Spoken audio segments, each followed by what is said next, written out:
मैं सबसे पहले तो माननीय अध्यक्ष जी को धन्यवाद देना चाहूँगा।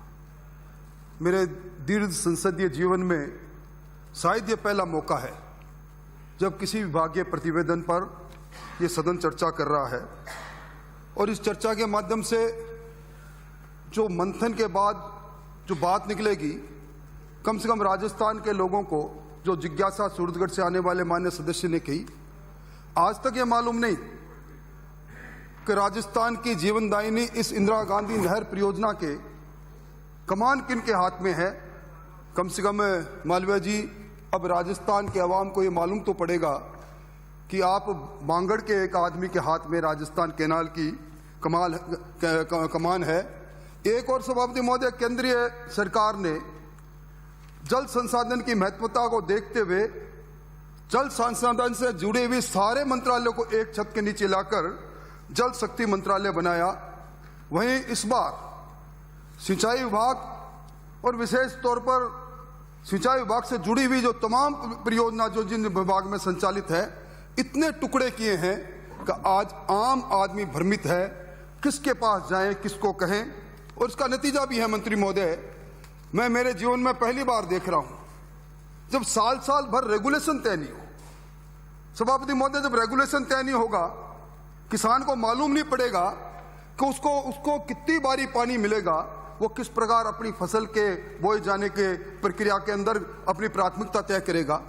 मेरी मांग है, कम से कम मंत्री महोदय, साल के प्रारंभ में रबी और खरीफ दोनों का आप एक साथ रेगुलेशन तो तय करें। और सभापति महोदय, मुझसे पहले महाराज गंगा सिंह जी की यहाँ का जिक्र हुआ और सही में उनको सन ऑफ सोइल इसीलिए कहा गया कि उस समय कोई परिकल्पना भी नहीं कर सकता था।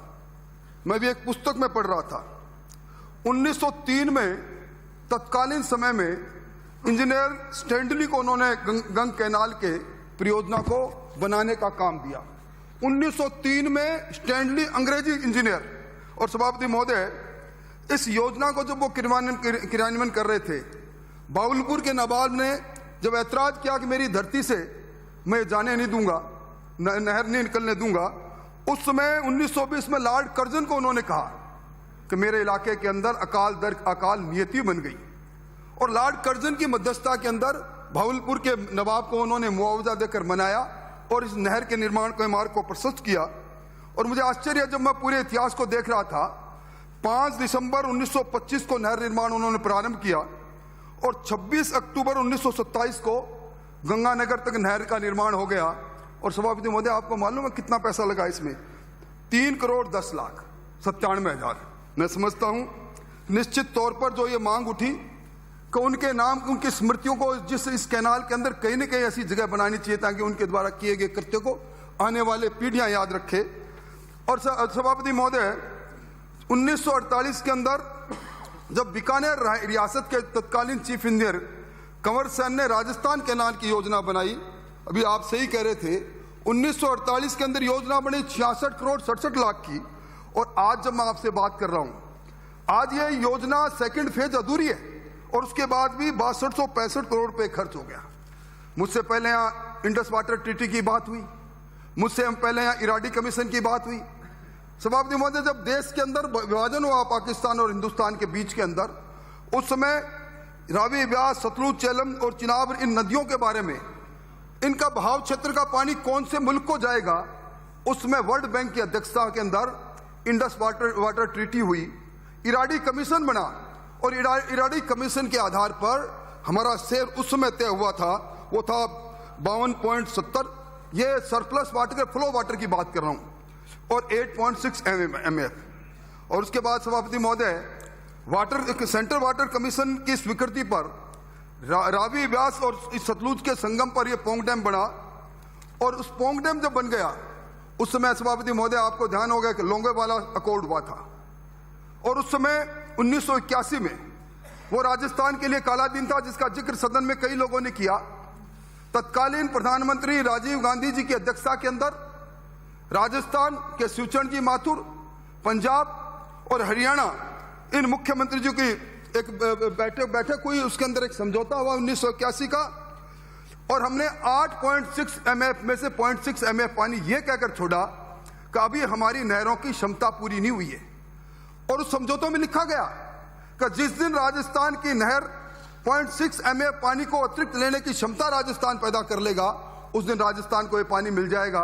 पर वो दिन है और आज का दिन है। वर्ष दर वर्ष निकलते गए, 41 वर्ष से ज्यादा समय निकल गया सभापति महोदय, और इस 0.6 MA पानी से 2 लाख हेक्टेयर से ज्यादा इरिगेशन हो सकता था। एनडीसी की मीटिंग के अंदर माने हमारे प्रतिपक्ष के नेता एक बार गए, इन्होंने बात उठाई।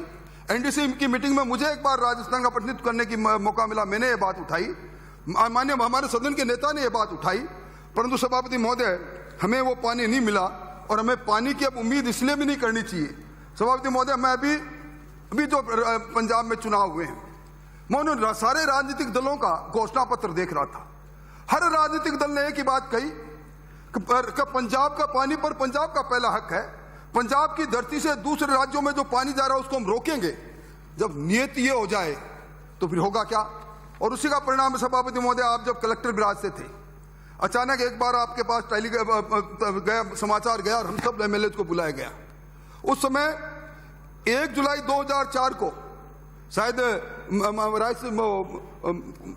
सादुलपुर से आने वाले मान्य सदस्य कोई कह रहे थे कि उस समय प्रकाश सिंह बादल चीफ मिनिस्टर थे। प्रकाश सिंह बादल चीफ मिनिस्टर थे, captain Amarinder Singh chief minister थे, और पंजाब की असेंबली ने पारित कर दिया सभापति महोदय 1960 के समझौतों को रद्द करने के लिए Punjab termination of agreement act 2004। हमें सब विधायकों को विशेष सत्र बुलाया गया, हम सब लोग आए और हमने उस टर्मिनेशन एक्ट को सिरे से खारिज किया। और मुझे तत्कालीन मुख्यमंत्री वसुंधरा जी को मैं धन्यवाद देना चाहूंगा। उसी समय यहां से दिल्ली गए सारे सांसद, चाहे किसी भी दल के हो, राजस्थान के, उनके साथ तत्कालीन प्रधानमंत्री जी के पास गए और उसका नतीजा यह हुआ सभापति महोदय, आर्टिकल 143 के अंदर प्रेसिडेंशियल रेफरेंस हुआ। भारत के राष्ट्रपति ने इसकी वैधानिकता के लिए इसको सर्वोच्च न्यायालय में भेजा और आज की तारीख में भी वो सर्वोच्च न्यायालय के अंदर प्रेसिडेंशियल रेफरेंस आर्टिकल 143 में पेंडिंग है। सभापति महोदय, मैं एक बड़ी गंभीर बात कहना चाहता हूं। अभी अंतर्राज्यीय जल विवाद संशोधन विधेयक 2019 को केंद्र सरकार ने पारित किया है। इससे रिप्लेस किया अंतर्राज्यीय नदी जल विवाद अधिनियम 1956। मैं निवेदन करना चाहता हूं, 1956 का जो inter state water dispute act था, उसमें यह था कि जब 2 राज्यों के बीच में डिस्प्यूट होगा, जल विवाद होगा, तो उसके लिए एक ट्रिब्यूनल बनेगा और वो ट्रिब्यूनल तय करेगा। इसमें जो संशोधन हुआ अंतर्राज्यीय नदी जल विवाद संशोधन विधेयक 2019 में, उसमें यह तय किया गया कब ये नहीं, अब सारे देश के अंदर जितने भी राज्यों के बीच में कावेरी का जब मामला चला था, उस समय यह संशोधन लाना पड़ा था। और इसलिए लेकर आए कि पूरे देश के सारे जल विवाद, खेतड़ी से आने वाले मान्य सदस्य पढ़ते हैं, इसलिए मैं उनको कहूंगा आप जाके अध्ययन करना। सारे देश के जितने भी वाटर डिस्प्यूट है, इस अमेंडमेंट के द्वारा उनका एक ट्रिब्यूनल बनेगा, उसका एक चेयरमैन होगा, एक वाइस चेयरमैन होगा और उसमें 6 एक्सपर्ट उसके मेंबर होंगे। और सभापति जी महोदय, यही नहीं, इसमें एक और संशोधन कर दिया। आर्टिकल 264(2) में उन्होंने कह दिया ट्रिब्यूनल का जो निर्णय है वो सुप्रीम कोर्ट के जुडिशियल रिव्यू के से भी बाहर रहेगा, यानी सुप्रीम कोर्ट भी उसको ट्रिब्यूनल के फैसले पर जुडिशियली रिव्यू नहीं कर सकता। और उसमें भी लिखा 262 आर्टिकल 262(3) में सारी राज्य सरकारों को कह दिया कि आपका अगर कोई इस प्रकार का डिस्प्यूट हो तो आप आर्टिकल 262(3) के अनुसार केंद्र सरकार को लिखे, केंद्र सरकार उस वाटर डिस्प्यूट जो ट्रिब्यूनल बना उसमें भेज दें। आज वो स्थिति वो नहीं।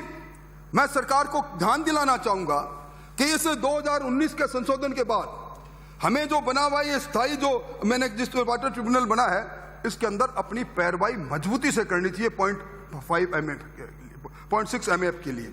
और मैं समझता हूं कि जब इसके लिए पूरा सदन एकमत है, इसमें कोई राजनीति नहीं। 1981 के बाद पुल के नीचे से कई पानी बह गया, 0.6 MF पानी उस समय तत्कालीन मुख्यमंत्री जी ने छोड़ा, पर उसके बाद हम भी शासन में आए, हम भी उसको नहीं ला पाए। आज की तारीख में इस सदन को एकमत होकर ये 0.6 MF पानी जो हमारा अधिकार है, इसके लिए लड़ना चाहिए। और मैं निवेदन करूं सभापति महोदय, अब मुझसे पहले, क्योंकि आपने मुझे कहा मैं निश्चित समावधि में अपनी बात को समाप्त करूंगा, पर ये जो राजस्थान कैनाल जिसका नाम 2 नवंबर 1984 को तत्कालीन प्रधानमंत्री जी के नाम से इंदिरा गांधी कैनाल बना। इसकी बुनियाद तो गंगा महाराज गंगा सिंह जी ने रखी थी। यह गंग कैनाल का वृहद प्रोजेक्ट ही था। और मैं निवेदन करूं सभापति महोदय, यह 1958 की बात इन्होंने की, शिलान्यास हुआ गोविंद वल्लभ भाई पंत ने किया। 11 अक्टूबर 1961 को नौरंगदेसर से जल प्रवाह करके और तत्कालीन उपराष्ट्रपति राधा कृष्णन जी ने इसका उद्घाटन किया। और सभापति महोदय, मैं इस बात इसलिए लंबी नहीं करूंगा, ये फिरोजपुर हेड से राजस्थान नहर पंजाब और हरियाणा के अंदर हमारी मेन कैनाल 204 किलोमीटर है। और उसके बाद सीताबाड़ी से मोहनगढ़ तक हमारी कैनाल है 445 किलोमीटर और 9060 किलोमीटर इसकी वितरिकाएं हैं। अब एक समय था जब एक बूंद बूंद की पानी के लिए तरसा करते थे। आज अभी टीवी से आने वाले माननीय सदस्य अपनी बात कह रहे थे कि उनका इलाका सेमग्रस्त हो गया। मैं समझता हूं निश्चित तौर पर हमें इस बात की चिंता करनी पड़ेगी। आज की बात नहीं है सभापति महोदय, हर वर्ष, या मैं कोई सरकार पर आरोप नहीं लगा रहा मंत्री महोदय, पर कोई ऐसा वर्ष नहीं रहा हमने अभी गेटों की मरम्मत पर पाकिस्तान में पानी नहीं जाए आवश्यक धनराशि भी खर्च की। पर आप पिछली बार ही देख लें, 6000 क्यूसेक पानी गेट से निकालना पड़ा। गेट से इसलिए निकालना पड़ा कि आज की तारीख में हमारी नहर की जो एक्चुअल कैपेसिटी 18,500 क्यूसेक की वो नहीं है। हमें 12,000 क्यूसेक पानी जब लेते हैं तो नहर हाँफने लग जाती है। और मैं एक बात और सदन को याद दिलाना चाहता हूं और प्रतिपक्ष के नेता को भी याद दिलाना चाहता हूं। 2007 का जून का महीना हमारी तत्कालीन मुख्यमंत्री वसुंधरा जी ने फिरोजपुर हेडवर्क से लेकर और मोहनगढ़ के टेल तक की यात्रा की, जिसमें हम सब लोग भी समय समय पर शामिल हुए। और उन्होंने जब अपनी आंखों से देखा, नहर के रिसाव को देखा, पानी की बर्बादी को देखा, सतीगढ़ से फीडर को देखा, तब 2008 के अंदर, मंत्री महोदय आप लिख लो चाहे, 2008 में पंजाब क्षेत्र में जो बने फीडर उसके लिए 952 करोड़ रुपए, हरियाणा फीडर जो बना हुआ है उसमें अंदर 421 करोड़ रुपए इसकी लाइनिंग और मरम्मत के लिए सेंट्रल वाटर कमीशन से मंजूर कराए। आपके पास मंजूरी आई, तब तक हमारी सरकार बदल गई। नवंबर 2009 के अंदर मंजूरी आई और उसमें शर्त रखी थी कि 2014 तक ये काम पूरा होना है। पर चूंकि कई बार हमें राजनीतिक रूप से इसको वाह हमें मिलेगी, उसको वाह मिलेगी, इस चक्कर में हमने इस काम को चालू नहीं किया। और सभापति महोदय, इसका परिणाम क्या निकला? अभी ओसियां से आने वाली माननीय सदस्य कई बात कह रही थी, मैं उनकी बात को काटूंगा नहीं, पर मैं जो तारीख बता रहा हूं, मैं चाहूंगा कि मंत्री जी आप चाहे लिख लें। 13 नवंबर 2015 केंद्रीय जल आयोग की बैठक 127वीं बैठक, उसमें फिर 2015 में 127वीं बैठक में 1305 करोड़ रुपए सरहद फिल्टर और 671 करोड़ रुपए ये जो हरियाणा का पोर्शन उसके लिए मंजूर हुआ। और उसके बाद ये जो आप 1976 करोड़ की परियोजना की बात कर रहे हो ना, मैं समझता हूं हर मामले में नहीं। अभी एक माननीय सदस्य कह रहे थे कि सरकार अपने खुद के बजट ऐड से कर रहे हैं, खुद के बजट ऐड से नहीं कर रहे, ये सेंटर सरकार का, इसमें शेयरिंग है राजस्थान का, मैं मानता हूं।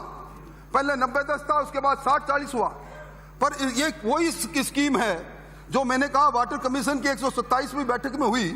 इसके अंदर ये पैसा जो आपने बजट में इस बार घोषणा की ना, और मैं निवेदन करूं मंत्री महोदय, आपने बजट में घोषणा करवाई 1920 के पैरा 55 में 1976 करोड़ की, जो उस समय भारतीय जनता पार्टी के समय में तत्कालीन समय के अंदर केंद्र सरकार के सहयोग से पारित हो जाता। ये जो लाइनिंग का काम है, जिस लाइनिंग के काम का जिक्र मुझसे पहले सब वक्ताओं ने किया, कम से कम ईश्वर के लिए जब ये प्रगति प्रतिवेदन चर्चा के लिए आ गया, एक बार भगवान के लिए लाइनिंग के काम को देखने जाओ। ये लाइनिंग के काम में इतना खोटा काम, इतना मानकता का निम्न स्तर का काम, मैं सदन में जिम्मेवारी से कह रहा हूं, ये आने वाले भविष्य के साथ खिलवाड़ है। दोबारा लाइनिंग, हम क्लोजर ले रहे हैं, 3 बार क्लोजर लिया सभापति महोदय, और आपने उस क्लोजर की पीड़ा को आपने भुगता है। आपके यहां भी यही पानी जाता है, मेरे यहां भी यही पानी जाता है, पर जिस प्रकार मंथर गति से ये काम चल रहा है, मैं समझता हूं निश्चित तौर पर इस पर सरकार को विचार करना चाहिए। अभी मुझसे पहले बीबीएमबी की बात चली, भाखड़ा व्यास मैनेजमेंट की बात महोदय, कई बार इतिहास में वो गलतियां हो जाती है जिनको वर्षों वर्षों तक हम नहीं सुधार सकते। जब पंजाब रीऑर्गेनाइजेशन हुआ और ये एक्ट बना, पंजाब रीऑर्गेनाइजेशन एक्ट। ये 1 नवंबर 1966 में जब पंजाब और हरियाणा अलग अलग हुए तो पंजाब पुनर्गठन अधिनियम 1966 के नियम 79 मैं पढ़कर सुनाना चाहता हूं। Bhakra management board, the central government shall constitute a board to be called the Bhakra management board for the administration, maintenance, operation of the following works namely number a the irrigation head works at Ropar, Harike, Ferozepur. मतलब इसके अंदर क्या है सभापति में, the central government शैल। और यही नहीं सभापति महोदय, एक राजस्थान उच्च न्यायालय का निर्णय, मंत्री महोदय आप लिख ले चाहे, यह है डीएम सिंघवी वर्सेस राजस्थान सरकार। इसने साफ कहा कि बीबीएमबी के अंदर राजस्थान की स्थायी सदस्यता दो। यह कोर्ट ने सारी बात सुन के कही और उसके बाद पंजाब चला गया, स्टे ले लिया पंजाब में और वो स्टे पड़ा है। मैं समझता हूं दो तरफ से अपने को लड़ाई लड़नी चाहिए। जब तक ये बीबीएमबी में हमारा प्रतिनिधि नहीं बैठेगा हमें न्याय नहीं मिलेगा। आज सभापति महोदय आपने देखा होगा गंगानगर में आंदोलन चला, किसानों ने कहा पंजाब हमारे पानी पर डंडी मार रहा है। मैं समझता हूं निश्चित तौर पर ये जो सेंट्रल गवर्नमेंट का शब्द है, central government shall be constitute, हमें केंद्र सरकार पर भी दबाव डालना चाहिए। हम कहा है सुप्रीम कोर्ट से उस स्टे को खारिज कराने की भी कोशिश करनी चाहिए और हम समय संकल्पबद्ध होना चाहिए कि हम बीबीएमबी में राजस्थान सदस्य बने, इसके लिए हम संकल्पबद्ध रहें। सभापति महोदय मुझे मालूम है मैं अभी निश्चित समय में अपनी बात को समाप्ति की ओर जा रहा हूं, परंतु सभापति महोदय मुझे भी पीड़ा है, तारानगर से आने वाले मान्य सदस्य उनको भी पीड़ा है। हम लोग जो इंदिरा गांधी नहर परियोजना का पानी आता है हम 10 जिले उसको पीते हैं और हालत में से पहले जिन्होंने बताया ये 2 करोड़ 26 लाख लोग पीते हैं सभापति महोदय, और उसमें 20% लोग तो हमारे ढाणिया में रहते हैं। इन 10 जिलों में चूरू, गंगानगर, हनुमानगढ़, बीकानेर, जैसलमेर, जोधपुर, नागौर, बाड़मेर, झुंझुनू और सीकर। 20% सदस्य लोग आज भी नेता प्रतिपक्ष ढाणी में रहते हैं। नहर का पानी आता है, रॉ वाटर को अपने उसमें डिग्गी में डालते हैं और उसको पीते हैं। और सभापति महोदय आपको आश्चर्य होगा, ये जो सतलुज नदी है इसके पैरेलल 2 नाले चलते हैं बड़े बड़े, एक चिटीबई नाला और काला सिंधिया नाला। ये नाले एक सतलुज के उत्तर की तरफ चलता है तो एक दक्षिण की तरफ से, और जलंधर, फगवाड़ा, कपूरथला, नकोदर का सीवरेज का, फैक्ट्रियों का, चमड़ा उद्योग का पानी और चिटीबई नाले से उस सतलुज के दरियाओं में 35 नगर पालिकाओं का और 2500 फैक्ट्रियों का सीधा पानी ड्रेनेज और सीवरेज का आता है। यह 723 क्यूसेक है। एक रिपोर्ट प्रकाशित हुई थी, एनजीटी ने जुर्माना किया। और मैं समझता हूं अभी भास्कर की जिनका जिक्र इन्होंने किया, भास्कर की नहर यात्रा में एक मैं शीर्षक पढ़ रहा था, जानिए कैसे जीवनदानी पानी बीमारी बांट रही है आपको। सभापति महोदय अभी बीकानेर के अंदर जब ये मामला चला तो प्रदूषण मंडल से आपने सैंपल लेने की बात कर दी। मैं आपके प्रदूषण मंडल के सैंपल में को देख रहा था, उसमें जिंक है, निकल है, क्रोमियम है, लेड है, नाइट्रेट है, लोहा है, इकोलाई, मतलब 13 लाख इकोलाई। और पंजाब प्रदूषण मंडल के अध्यक्ष संत बलबीर सिंह ने भी माना कि निश्चित तौर पर हमें 4 ट्रीटमेंट प्लांट लगाना चाहिए पंजाब में। खत्म कर रहा हूं अध्यक्ष महोदय। और सभापति महोदय मैं धन्यवाद देना चाहूंगा, हनुमानगढ़ की एक संस्था है सावधान, मैं धन्यवाद देना चाहूंगा उस संस्था के अध्यक्ष शंकर सोनी एडवोकेट को। शंकर सोनी एडवोकेट ने लोक अदालत में मामला लेकर गया, वो लोक अदालत ने प्रसंज्ञान लिया और लोक अदालत ने प्रसंज्ञान लेकर कहा कि राजस्थान सरकार को, पोल्यूशन बोर्ड को कि इस 10 डिस्ट्रिक्ट में जाने वाले पानी को बंद करो। और यही नहीं, लोक अदालत के निर्णय पर राजस्थान की सरकार गई हाईकोर्ट में, लोक अदालत का फैसला मान नहीं ले, एनजीटी जुर्माना कर रहा है। और ये रिट पिटीशन 1291 2012 इसमें स्थगन ले लिया, आप ही थे, मैं नहीं था। मतलब 2012 के अंदर ओसिया से आने वाली मान्य सदस्य एक लोक अदालत फैसला करती है कि ये प्रदूषित पानी इन 10 जिलों में मत पिलाओ, मौत मत बांटो, और आप स्टे लेते हो। और मैं समझता हूं कि अभी भी राजस्थान उच्च न्यायालय में अभी एक रिट पिटीशन थी 25 मई 2018 को, ये डीके गौड़ की, उसके अंदर भी एडवाइजरी जारी की, उसमें भी कुछ नहीं हुआ। इसलिए मैं चाहता हूं सभापति महोदय, अभी संसद में मामला उठा, इस एक मामले के लिए इस पंजाब ने सारी कोशिश करने के बाद एनडीसी की बैठक में बात करने के बाद अभी तक प्रदूषित पानी डालना बंद नहीं किया है। ये मौत का मंजर है, ये मौत बांटने का काम हो रहा है। मैं समझता हूं इसके लिए हम सब लोगों को मिलकर जब वो बनाना चाहिए। और अंत में मैं इस प्रगति प्रतिवेदन को देख रहा था, मैं एक बात कहकर बात समाप्त करता हूं। इस प्रगति